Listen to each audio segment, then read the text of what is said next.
Ready to go? All right. Just wait for Tiffany to come back and we will start.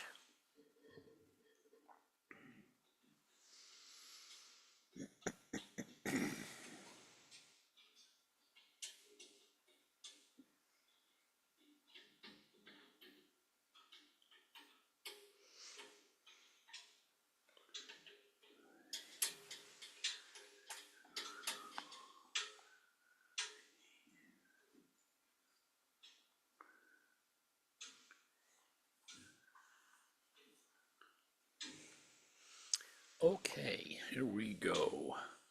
Again, just a reminder for anyone who might be new, we're going through the Dalai Lama's introduction to the first complete translation of what's called the Tibetan Book of the Dead.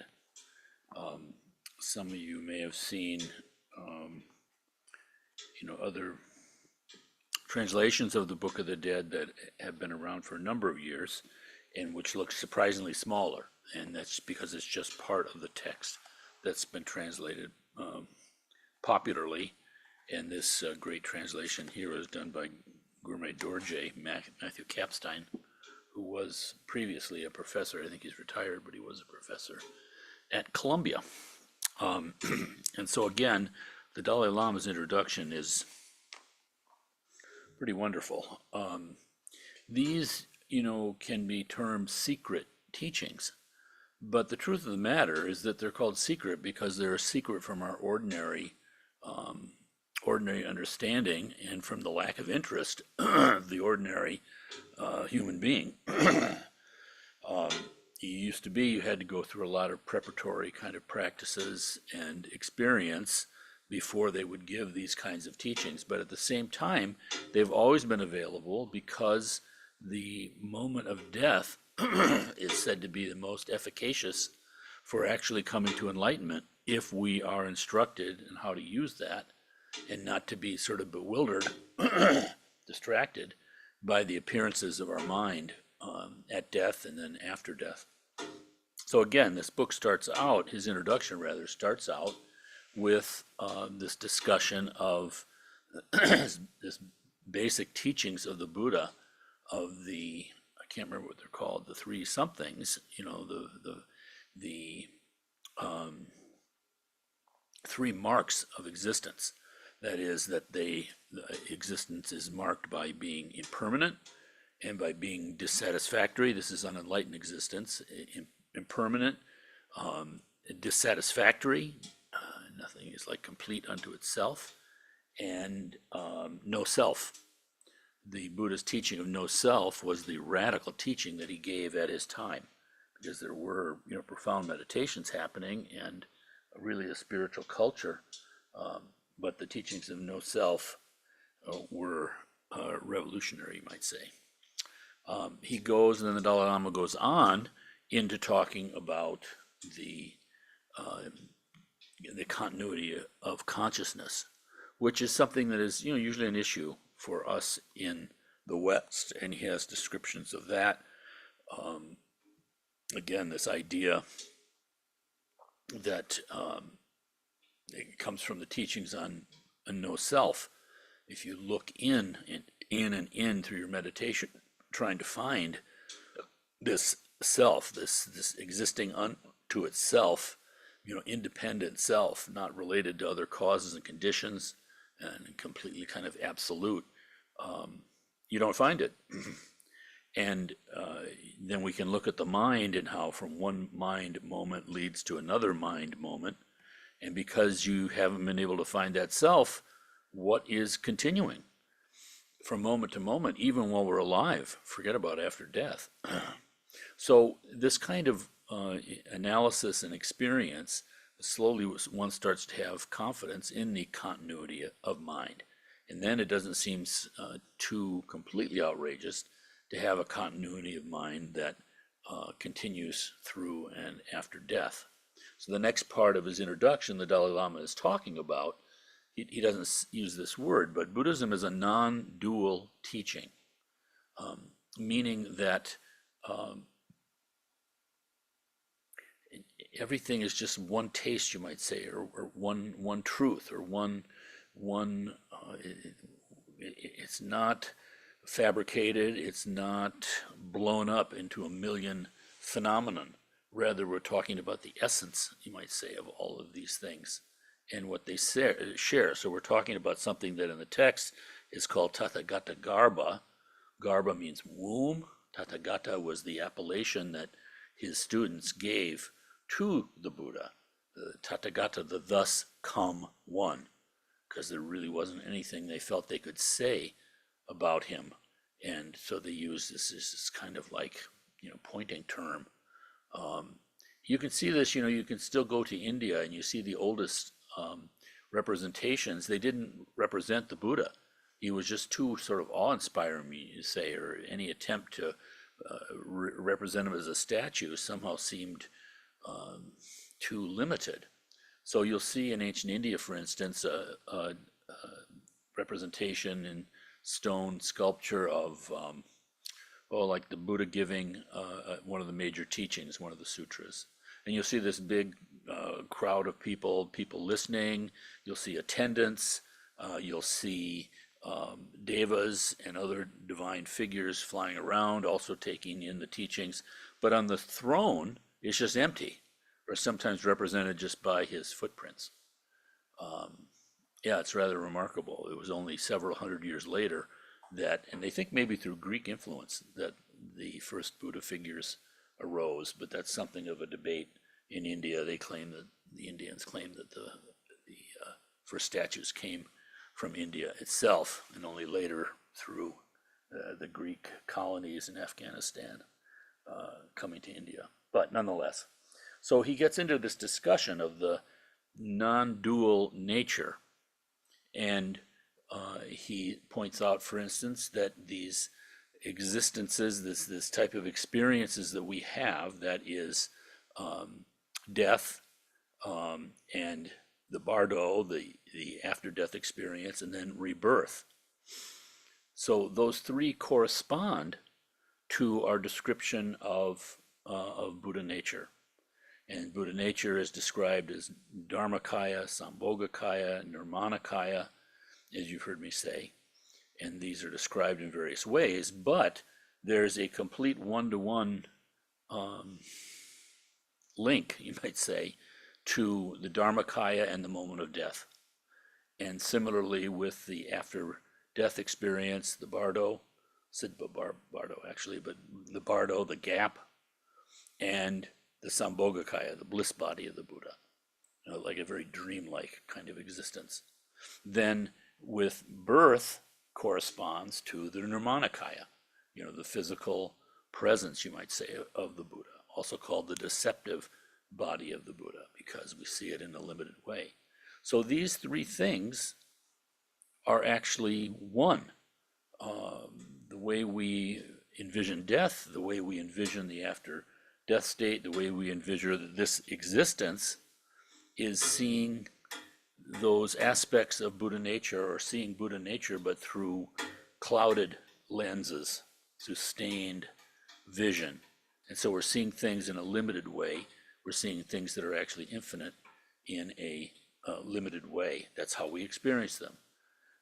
So this is where the Buddha has brought us, the Dalai Lama rather, has brought us in the text. And so I think, if I'm not mistaken, we're on page 22, XXII. That's where it took us, yeah. Now, so the understanding of these dimensions, you might say, allow us to use them in our meditation. Let's see. Yeah, I'm going to start at this paragraph. I can't remember that's exactly where we left off, but I think so. Now, since actualization of these three dimensions can be effected through the transformation of the three ordinary states of our existence, we find an array of practices which contain specific meditative techniques focusing on those attributes which the three ordinary states of existence and the three Buddha bodies have in common. I mean, the Buddha, essence is often called a seed, and you can think of it in that way, in this, there's this this vast potentiality, but it's in kind of like a not realized condition right now, or realized only dimly. Through these practices, a continuity is developed between the ground or the base, the ordinary state, the path, and the fruition, the Buddha bodies. So we're going to, again, ground, path, result, ground, path, fruition. This is a famous triad that you find both in Mahamudra teachings and Dzogchen especially. So we're going from the base, our ordinary situation, through the path of practice and study to the realization of the result, only to find that we haven't gained anything. We haven't really created anything. It's just, you might say, been a revealing, a revelation, or an unfolding. Okay. In order to highlight the potential for liberation which exists in the skillful transformation of our ordinary states of existence, the great Indian Buddhist master Nagarjuna uses the term kaya in Sanskrit, even when describing the three ordinary states. Thus, the dimension kaya of the moment of death is equated with the basic dharmakaya. That's the, dharmakaya. The dimension kaya of the intermediate state, the bardo, is identified with the basic sambhogakaya. And the dimension, the kaya, of the rebirth process is identified with the basic nirmanakaya. Thus, it is said that through the meditative ability of an accomplished yogin, a genuine assimilation takes place at the actual moment of death, or upon entering the intermediate state, or upon beginning the process of rebirth. So this is where he's going. Why? Because the Tibetan Book of the Dead. So actually, in these teachings on preparation for death, they're actually revealing the secret tantric teachings, the highest yoga tantric teachings that are used in the meditation teachings for for the tantra. With respect to training in these practices, a similitude of such an assimilation can be effected during the waking state through generation stage practices, and during sleep through dream yoga practices. All right, so now, how do we actually practice in this way? How do we come in touch or even realize the fruition of this? The Dharmakaya, Sambhogakaya, Nirmanakaya. Again, the Sambhogakaya means the bliss body of the Buddha. It's all the visualized, sort of non-historical Buddhas, this aspect of mind which is extremely subtle, and yet there's a subtle form. So it's, like, for us, sort of helpful, more easily worked with, because it's not just, vastness. In Tantra, the practice of imaginatively generating the meditational deity, that is to say, the practice of Tantra's generation stage, is a unique path by which the three fruitional dimensions, or Buddha bodies, are brought onto the path of one's practice. It is through understanding the profundity of this method that the tantric approach can be fully appreciated. The process of generating oneself as a meditational deity is the means by which the indivisible union of the realization of emptiness and the realization of perfect awareness is brought to fruition. This accomplishment directly counteracts our ordinary perceptions and apprehensions which underlie our ordinary dualistic experience. In other words, suffering. First Noble Truth, suffering, dukkha, dissatisfaction. That's what he's saying here. Those are the ordinary perceptions, and from our ordinary perceptions come the apprehensions which underlie our ordinary dualistic experience. So hence, someone, wins the lotto and is full of wealth, then suddenly they have different sufferings happening. People wanting to take it from them, people with good ideas wanting more. They need to protect it. The need to, suddenly you're different from other people, and there's alienation. There's no suffering less place as long as we have our ordinary perceptions. And the basic practice of the Tantra is called pure vision. So instead of our ordinary perceptions, we're practicing with pure vision, training ourselves pure view. It is this accomplishment that culminates in the realization of the ultimate nature of mind, the Buddha body of reality, again, it's the Dharmakaya, the state beyond ordinary thought, where there is no longer any trace of the misapprehension of the nature of reality, of attachment or aversion, only pure, radiant awareness. So part of the practice of the generation practices in the Tantra, using the tankas and these various, paintings and as meditational aids.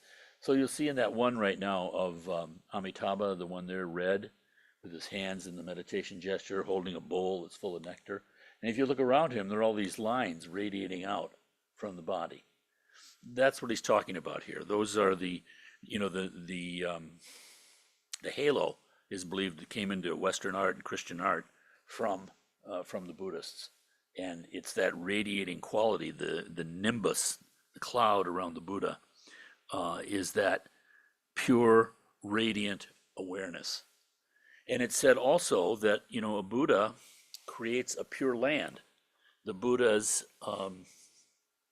understanding is such that radiating quality it creates an environment, you might say, where the wisdom and compassion are so powerful that everything is conducive in that that ambit, you might say.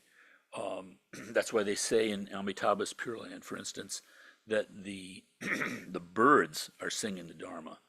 And even though it's in one sense a lower Pure Land, one that you can attain to, even if you're short of the necessary karma and merit. The example they give is that, normally, if you have any kind of negative in your mind, it's like this blockage. So the example they give is like, you can have a great giant boulder and you throw it in the ocean and it goes all the way down. You can also have a small stone. So someone has more virtue, not so much non-virtue, but still that stone will go all the way down. But it's said that Buddha Amitabha, for instance, his vow is so great that he's like a wooden ship. So suddenly you can have a big stone that is still being held from sinking. Normally, to attain to a pure land, you have to have purified your negative karma. It's a very, very high state, but it's the nature of his great compassion, and that's why Amitabha is so popular throughout Asia. Okay. Pure, radiant awareness. The practice of generating oneself as the meditational deity is found in all 4 classes of Tantra. However, these methods are taught in their most sophisticated form in the class of highest Yoga Tantra. Anuttara Yoga Tantra. I think Anuttara Yoga Tantra is the Sanskrit term. Depending on the spiritual capacities of the practitioner, the Tantras describe a graduated set of methods for generating oneself as the meditational deity. In the new translation schools, that's the Sakyas, the Kagyu, and the Geluks, there is a systematization according to the 4 levels of capacity, and in the Nyingma, or the old translation school, the highest level of practice is further subdivided into 3 methods: Maha Yoga, Anu Yoga, and Ati Yoga. So a little bit on this. Interestingly, Kempo was talking about this over the weekend. I was surprised he's never brought it up before. When they talk about the 4 classes of Tantra, first, they have this, it's like a ladder or a graded path of progressively more powerful practices, progressively more sophisticated practices, practices closer to just the pure realization of the nature of mind. So first at the bottom, we got all our worldly things that we do, right? And then above that are called the hearers, Shravakas in Sanskrit. These are those who practice just with the intention of getting out of their own pain. and they're the hearers. So they're practicing on the Four Noble Truths and the 12 interdependent links on basic Buddhist teachings. Above that, the Pratyeka Buddha level of practice, they're called, they practice alone in the forest like a rhinoceros, it's said. So they come to an understanding of the emptiness of self and a partial understanding of the emptiness of phenomenon. A little bit more profound than the Shravakas. Then the third level, you have the Bodhisattva path. And here the Bodhisattva comes eventually to a complete understanding of the empty nature of reality, of outer appearances, as well as the empty nature of self. So for the first time, one attains to Buddhahood.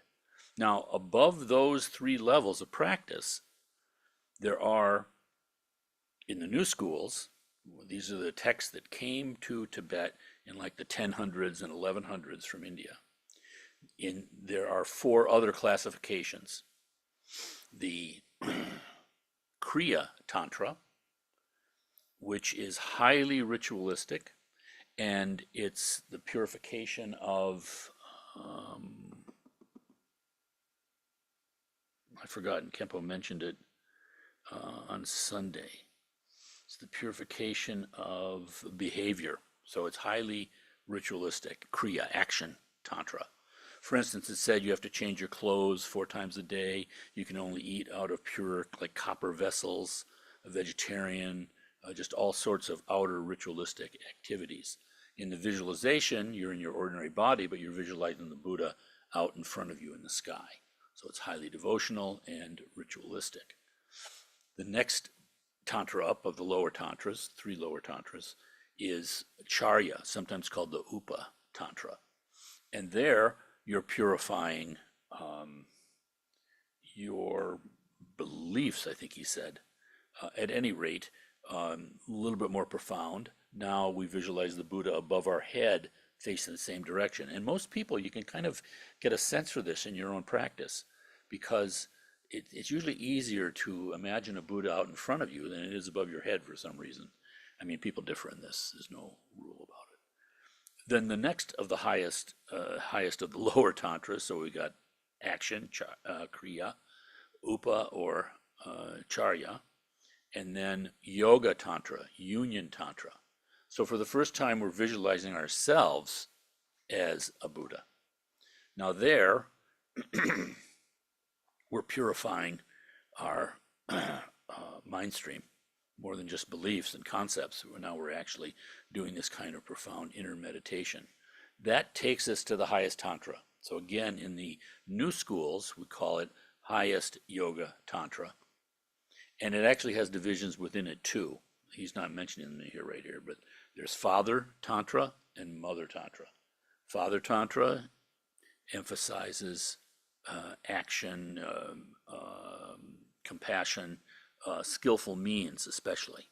And equally profound, but a slight different flavor, are the mother tantras, which are emphasizing the wisdom aspect of mind. And then there's some non-dual tantras like Kalachakra that are both male and female together, but they're all classed by the new schools as highest yoga tantra. Now in the Nyingma, they break that into three others. Again, there's really no practical difference, but they just have a different terminology. So first of the highest tantras is called the Maha Yoga Tantra, the great yoga, the great unity, unifying tantra. And this is said to be the realization of that, the perfection of that, these visualizations, is the realizing, the experience, the unity of form and emptiness. That's the result of Maha Yoga practice. Then above that is Anu Yoga practice. This is especially emphasizing the subtle body, the veins and channels, and the little drops of tiglia seeds of Dharmakaya that are zipping around inside the subtle body, and we can manipulate them in various ways. There, the Anu Yoga is said the ultimate realization is the realization of speech and emptiness. And finally, Ati Yoga, highest yoga, there the realization is the realization of emptiness and awareness. So that's what he's described here, just using a different sort of technological system. But they're all together in the visualization of ourself as a Buddha, called the generation stage. In the primary stages of tantric practice, in order to train oneself in the actualization of the three Buddha bodies, again, Dharmakaya, Sambhogakaya, Nirmanakaya, as I have mentioned, the yogin first engages in the practices of the generation stage of meditation. The generation stage is like an imaginary rehearsal of the actual processes. Then, in the perfection stage of meditation, also called the completion, however, the experiences of entering the Buddha body of reality, the Dharmakaya, and actualizing its emanational states, the Buddha body of perfect resource, that's the Sambhogakaya, and the Buddha body of emanation, that's the Nirmanakaya, are not imagined but real, and even involve certain physiological changes occurring in the yogin's body. Crucial to all these practices is the process of the dissolution of the gross consciousnesses and energies of the practitioner. Here, the practice of highest Yoga Tantra underlies the importance of interrupting or cutting off the gross energy which serves as a vehicle for conceptual elaborations. Thereby, hypothetically speaking, if the individual succeeds in interrupting the flow of karmic energy, then even if the propensities for fundamental ignorance remain, they will be rendered impotent. So this is the great truth of the generation style practice. It's been said that the generation phase, creating ourselves as the Buddha, is like pulling back on a bow, and the completion or perfection stage, when we dissolve all of that, or otherwise play with some of the subtle body, is like releasing the bow. So these are very remarkable practices, but to ordinary people, like, people who, when I say ordinary people, the people who, are interested in meditation or reading about meditation, or even folks who, are practicing more sutric styles without knowledge of the Tantra, this can just seem like, it doesn't seem like meditation, because you're using body, speech, and mind simultaneously, and people often don't have this kind of like rock solid confidence and faith that our ordinary experiences are completely correspond with the deepest states of realization of Buddha nature. So this is really very courageous, you might say. It's just like going boldly where others fear to tread. This generation stage and then dissolution, I don't know if he's going to say more on this, but it also mimics the death, bardo, and rebirth process also. Because we start out the generation stage with this verse that you see in all of our practices, Om Svabhava, Shuddha Sarvadharma Svabhava, Shuddho Hang. And what's happening here is that when we recite that mantra, we are dropping our attachment to ordinary appearances. So there's just a moment, at least, when we remind ourselves that we're just leaving this delusional habit that we've got going. And then out of that emptiness, out of that just vast potentiality and nothing you can grab onto, even if just for a moment, arises the process of the generation of oneself as a Buddha. So perfectly, the seed syllable, light going off, other beings appearing, at any rate, this whole construction generating. And this, of course, that first moment corresponds to death. The generation is like the bardo stage, this illusory body, this body made of mind stuff only. And then with the dissolution in the end, it's like being reborn, coming back, so to speak. So there's a great deal that can be said about this, but this idea of continuity of consciousness, the fact that we are reborn, we go from moment to moment to moment, from life to life to life, we're actually recreating and re-experiencing that death to rebirth process when we're doing the generation stage and dissolution. So when we're doing tantric practice, we're experiencing the momentary death and rebirth from moment to moment to moment, which is our true nature. And therefore, we are practiced, we have habituated, we have meditated on this fundamental reality experience that we're going to experience at death. And that's why this Tibetan Book of the Dead is so useful right now. It's really about being alive right now. It's not some sort of, morbid, funeral process. There are other cultures that have books like that. What do you do with a dying body and things, and that's all right. But this is something different. It's really about us being alive right now. Okay, let's see what he says.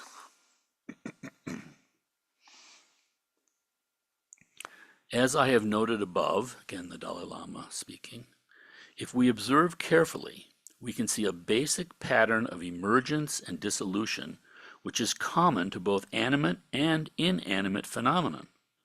Among inanimate phenomenon, the process of arising starts from the very subtle and develops into the more gross.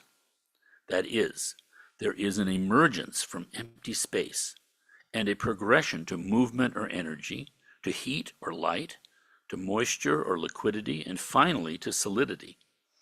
The dissolution is the reverse of this sequence. The process of arising and dissolution also occurs in the body.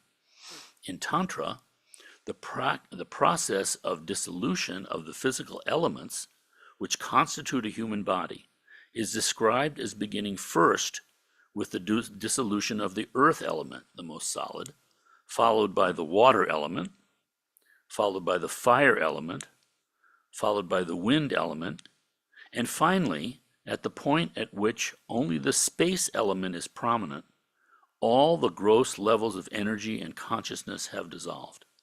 Then, in a further series of dissolutions, this stage gives rise to the experiences which are called the whitish experience, followed by the reddish increased experience, blackish near attainment, and finally there is a culmination in the full experience of inner radiance called the attainment.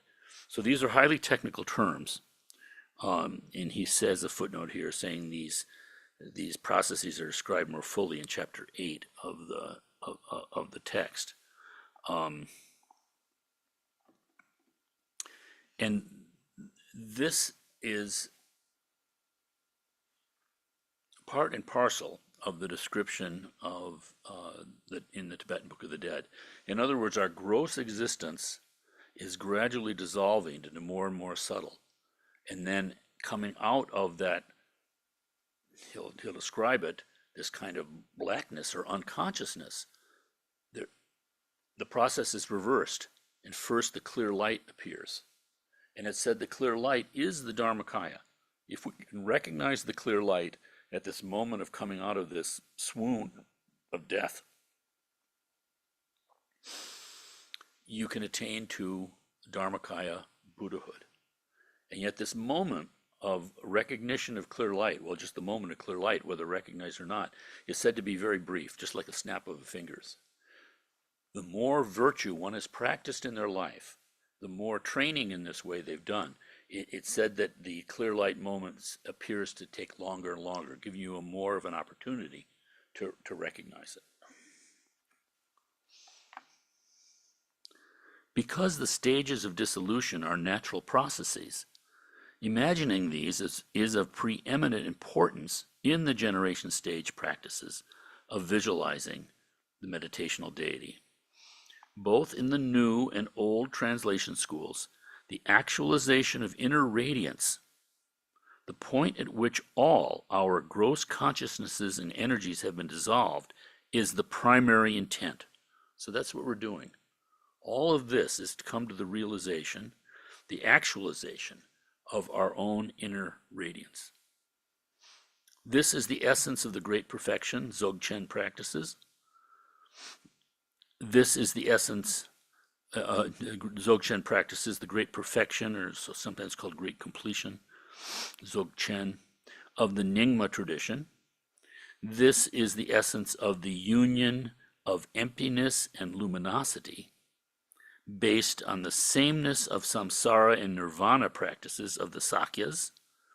This is the essence of the Great Seal, Mahamudra practices of the Kagyu. And this is the essence of the indivisible union of bliss and emptiness practices of the Gelug tradition. So this is rather remarkable because these different Tibetan traditions have preserved the same realization, but with different technical terms, and they're surrounded by different sort of supportive practices, all of which get you going in the right directions. One reason that lineage is so important, when we say lineage in the West, people, they just hear it through kind of a sectarian bias, and they think that it's just some sort of political thing, or I don't mean grossly political, but I mean in the sense that, our guys are the good guys and the other ones don't really know what they're doing. It's not that at all. Gaur Rinpoche has said that this understanding is like a great jewel and has different facets. These facets are all equal in a sense. It just means the karmic makeup of the practitioner will be attracted to one particular facet as another. Doesn't matter. You're still talking about the same diamond. But importantly, what a lineage does is it gives you support, which is really, really important when there's doubts, when you fall down, when there are crises, whatever, and when there are positive experiences too. It gives a basis and a path, which is, of course, exactly what we need. Absolutely.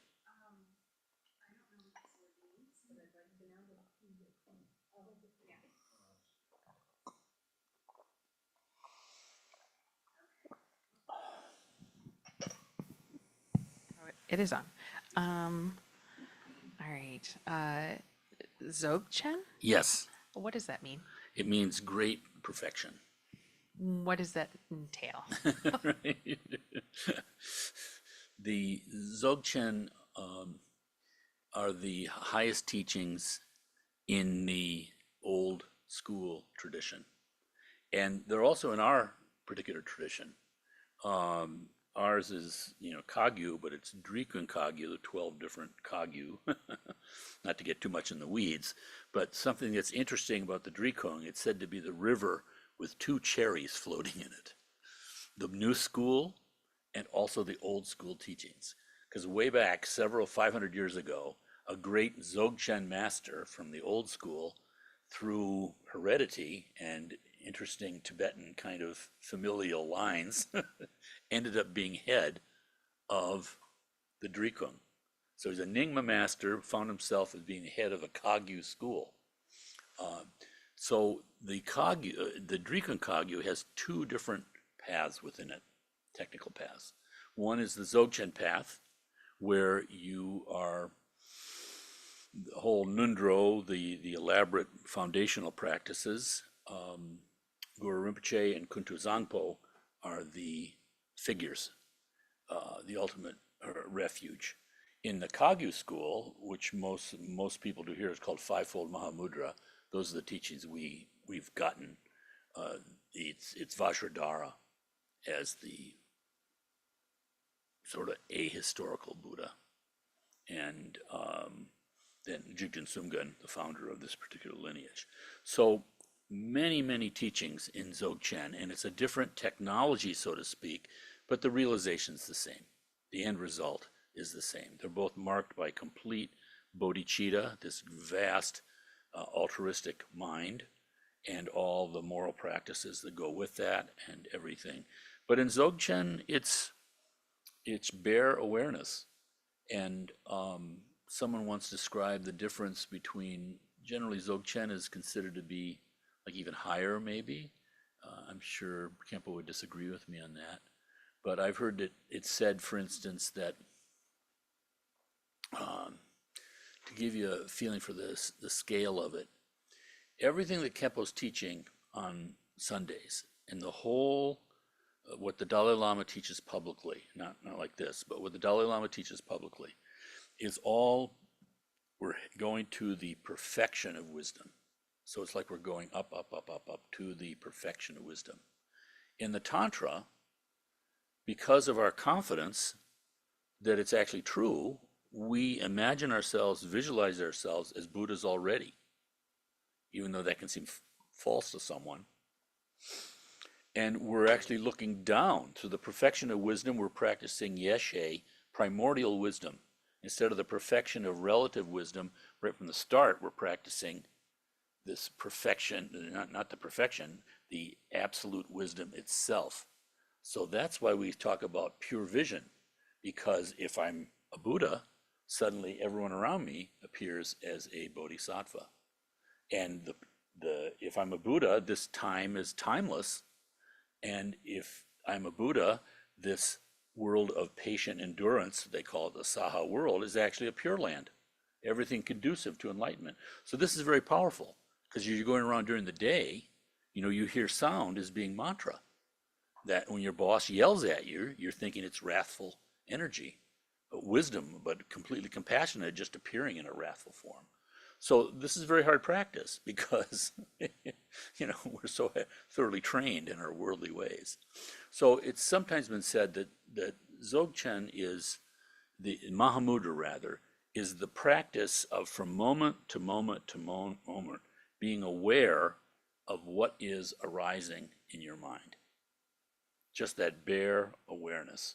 In a sense, no need for any kind of technique or anything, just this naked confrontation with your mind. That's why in some of these tankas, for instance, you'll see a naked female Buddha. And why naked? Because it's just that, it's just direct, there's no barrier. And why female? Because female is wisdom. So that's the symbology of it. So all right, we're just playing naked awareness of whatever is arising in the mind, but on the awareness of it. It's said that Dzogchen is like a step more subtle. The practice is being aware of awareness itself. So it's complete. It's the great completion, the great perfection. You'll learn a whole lot more about these as we go around. Correction to it, so you think something and you correct it, or you see it, recognize it, and move on. It's beyond conception. So it's conceptionless. It's resting in the nature of the mind, and you can think of it as just complete relaxation. Don't do anything.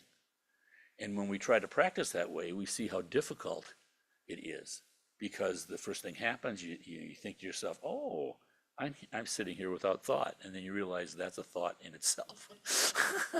So over and over and over again, and of course, this is a natural kind of humility that comes out of that,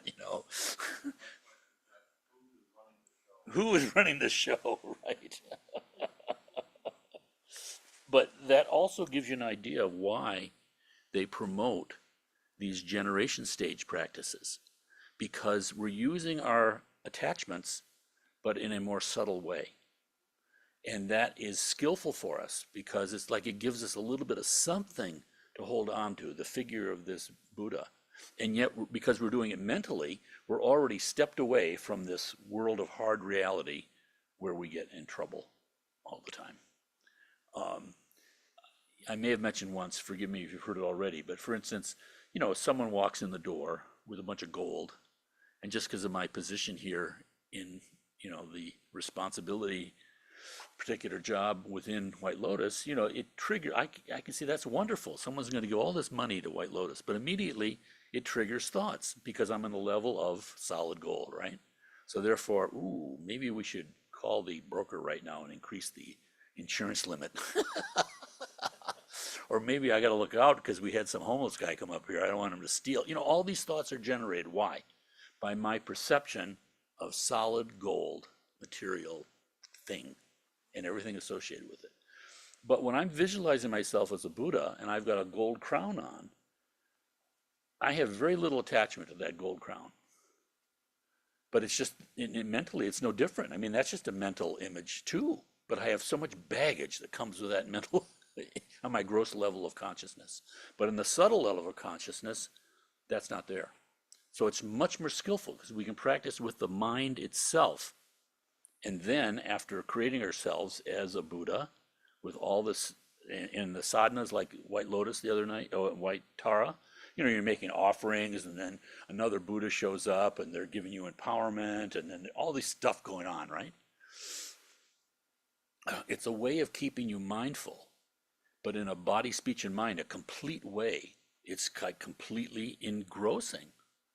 And then with all of that, at the end of that, we've done all this altruistic stuff, then we dissolve ourselves. So that's very close. The perfection, can't remember what the technical term is, but when we dissolve ourselves as the deity, that is very close to like Dzogchen or Mahamudra. But we get there in kind of a helpful way, rather than just sitting down and just say, okay, I'm just going to be in Dzogchen right now. It's hard. It's like a big leap from where we are here to way over here, whereas this is easing us into it, so to speak. So all the practices are like that, actually. We'll have Kempo teach sometime, too, on our particular tradition. Jigten Sumgun, his great text was called the Gong Chik, and it basically means like one taste or one essence. He claimed that the relative teachings, the conventional teachings, were actually the most important, rather than this idea that we have, I want to do the highest ones, I just want to be talking about Einstein. I'm not going to bother with measuring, It's like, but meanwhile we screw everything up because we're not measuring, So anyway, like that. All right, does that help at all? Ish, right? Exactly right. All right. Your answers, it's so detailed and that it causes more problem, What that could be. especially for someone who's new. Yeah. I follow most of what you said. Yeah. Yes. Yeah, right. And also, that's why we have Kempo here. And also why, we're in a lineage with great lamas. Because the experience of someone with a great lama is not like I'm giving you this whole like rain of concepts and things. These are the things that gave me confidence because I had a basically skeptical mind. And then at the very least, when you run into these teachings like this, the Dalai Lama, and you think, here he is with this big smiling face going around the world, and some people think he's like a big puppy dog or something. I don't know what they think, but when you hear him talking like this, you just go, there's something else there. And so it's like you realize there's a whole lot of thought and experience that's gone into this. How has it preserved itself for 2,600 years and not completely gone off the rails? I mean, that's what human beings do. We go off the rails all the time. And it can even be out of good motives, you want something good, but then somehow not complete. No, everything that I've been learning so far just makes sense Mhm. more than other Mhm. things I've come across. Mhm. And I found it to be a very interesting journey the past few months. And it just, yeah, I mean, I follow most of what you're saying. Yeah, that's good. That's good. Yeah, you're entirely welcome. But I will say the experience with the Great Lama is not this. It's not like a thinking experience necessarily. It's just like a ray of light shining. And suddenly, wow, there's nothing to argue about. But from yourself, this is valid. This is completely positive. I mean, it's like love beyond love. And yet, how do you communicate it? This is how they tried to communicate it. At least give people some confidence that this isn't just sort of, I don't know, charisma or inspirational people just sort of tugging people around by their desires. So the best way to interact is to go interact with friends, is what you're saying? In your practice, it's actually timeless because as one generates bodhicitta, the vast loving kindness and compassion, you are automatically in tune with the mind of a great master. And That's your path. Oh, yeah, sorry. Yeah, but that's okay. Gretchen, you got a question too then? You got a comment?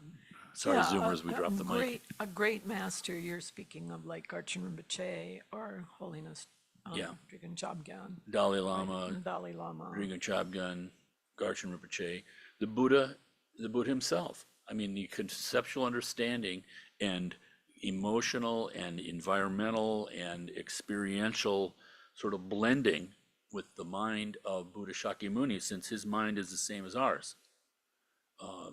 The experiences, it's kind of like I've noticed with meditation, really something, you're not thinking about your worldly problems and trying to work them out.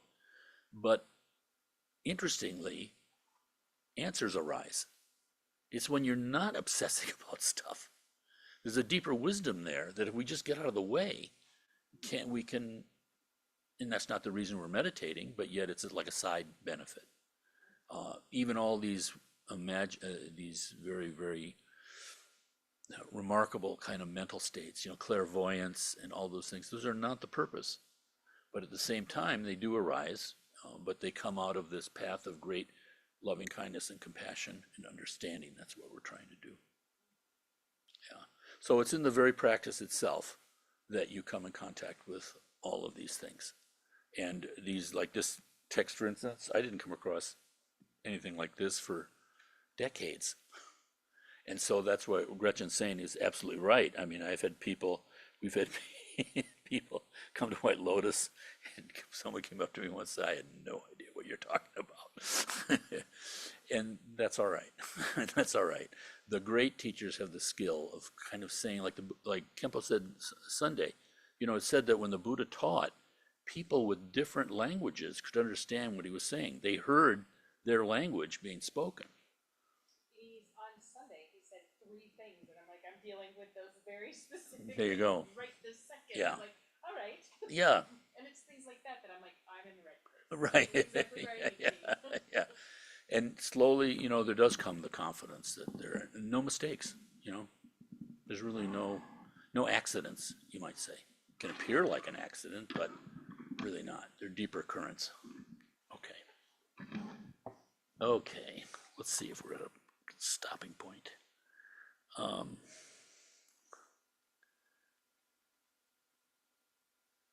Read one more paragraph for tonight on this inner radiance. Now, when we speak of inner radiance, it is important to bear in mind that there are different levels at which this can be experienced. And in addition, there is one important difference between the Dzogchen view of inner radiance and that of the new translation schools, such as Mahamudra. As with that of emptiness, the experience of inner radiance can be of different types. The experience of inner radiance described in the new translation schools, that's the Kagyu and the Geluk and the Sakyas, is affected only subsequent to the dissolution of all the gross levels of conceptual elaboration. However, in the Dzogchen view, all states of awareness or consciousness are thought to be pervaded by inner radiance, just as a sesame seed is permeated by oil. Therefore, in Dzogchen, now the Tibetan Book of the Dead is a Dzogchen text, so that's why His Holiness is getting into this. And him talking about Dzogchen, even with some of the sectarian types within Tibetan Buddhist world, has been controversial, because they think the Dalai Lama he's not actually the head, he's the second in command of the Geluk tradition. They think that he shouldn't be doing this, but it's a measure of, I think, his greatness, actually. However, in the Dzogchen view, all states of awareness or consciousness are thought to be pervaded by inner radiance, just as a sesame seed is permeated by oil. Therefore, in Dzogchen, there exist refined instructions which allow the recognition of inner radiance even while all the gross levels of sensory activity are still active. This is where we come to the important distinction made in the Dzogchen teachings between the Tibetan terms sem and rigpa. Our ordinary mind, sem, refers to the gross dualizing consciousness, namshe, whereas pure awareness, rigpa, is free from the dualistic perceptions of subject and object. Following the practices of the Dzogchen teachings of the Nyingma school, the student is directly introduced by an authentic spiritual teacher to the very nature of his or her mind as pure awareness. This is the focus of the cutting through resistance, trekcho, aspect of the Dzogchen path, and this is complemented by the all-surpassing realization, Turgal practices, which focus on eliciting and recognizing the radiances of pure, pristine cognition. Irrespective of these differences of view and practice, however, a genuine experience of inner radiance is the realization of the fundamental nature of our awareness, which is the inextricable union of emptiness and luminosity. Yeah, a lot of terminology. But basically the idea is that in the new schools, you're dissolving in your practice all the gross levels of consciousness and conceptuality. And then from that empty state, you might say, you can have an experience of the inner radiance, whereas Dzogchen teaches that the inner radiance is always there. And so they have different methods. And so these two great things, Trekcho and Turgyal, those don't exist in Mahamudra. It's a different kind of technological structure or practice structure. And one of the amazing things about our beloved Gar Rinpoche is that he was trained in Mahamudra, so he knew the whole new path, so to speak. But then in the prison camp, he met this Dzogchen master. And so he converted his prison incarceration into 19 years of an inner yoga practicing Dzogchen. So he knows both terminologies. And that's very wonderful, because that's why some of the practices we have that we've got from him are actually Dzogchen practices, even though Kempo will always be talking about Mahamudra, because that's his main path, within. So it's a particularly kind of wonderful for us, actually, that Rinpoche has this kind of vast training. I mean, his realization would encompass both any, I truly believe. But nonetheless, he's familiar with both terminologies, and that helps him in explaining sometimes to different people who get stuck in one way or another. Okay. Any more questions? Did I give anyone a chance to ask questions? No. Make sure I stopped in the right place for next time.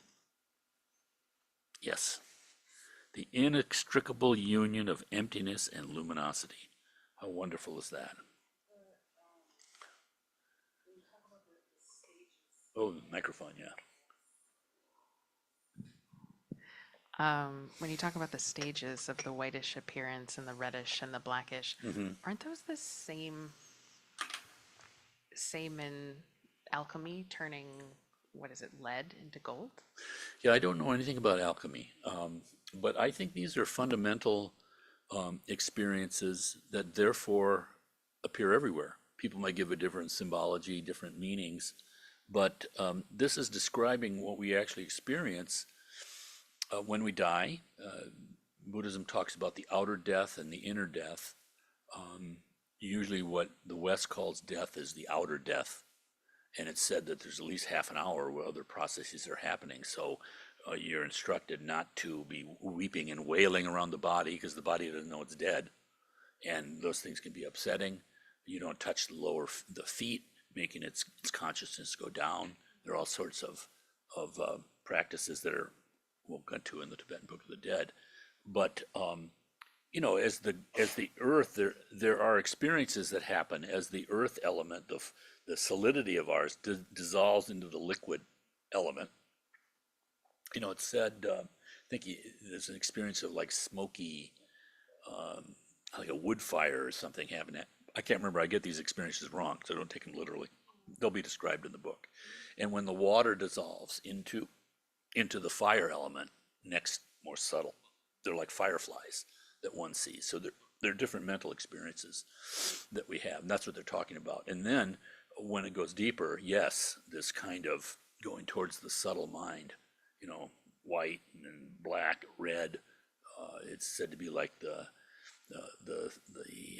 sunset. You know, they describe it very vividly, which helps because then you're ready for it. You know, when you're experiencing this, you know, you're not freaking out about it. You're just, oh yeah, and actually it builds faith, leading to this blackout basically, and it's out of that blackout that comes this spark, you might say, of the clear light, and then things go in the other direction, getting more and more gross, going up and up and up, eventually ending up in rebirth. Yeah, yeah, back and forth, back and forth. Okay, so let's dedicate the merit from this evening.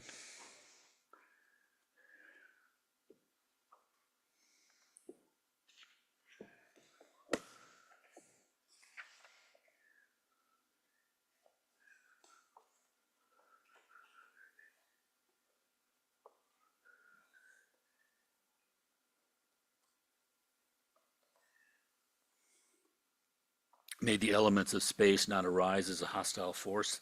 May I see them in the field of the blue Buddha. May the elements of water not arise as a hostile force. May I see them as the field of the white Buddha. May the elements of earth not arise as a hostile force. May I see them as the field of the yellow Buddha. May the elements of fire not arise as a hostile force. May I see them as the field of the red Buddha. May the elements of wind not arise as a hostile force. May I see them as the field of the green Buddha. May the awesome sounds, lights, and rays not arise as a hostile force. May I see them as the infinite fields of the peaceful and wrathful deities. May the rainbow-colored elements not arise as a hostile force. May I see them as the fields of the manifold Buddhas. May I recognize all sounds as my own sounds. May I recognize all lights as my own lights. May I recognize all rays as my own rays. May I spontaneously recognize the characteristics of the intermediate states. May the fields of the three Buddha bodies be manifest, and may all sentient beings be free. Svaha. Okay. All right. Thank you, Zoomers. Thank you, everyone.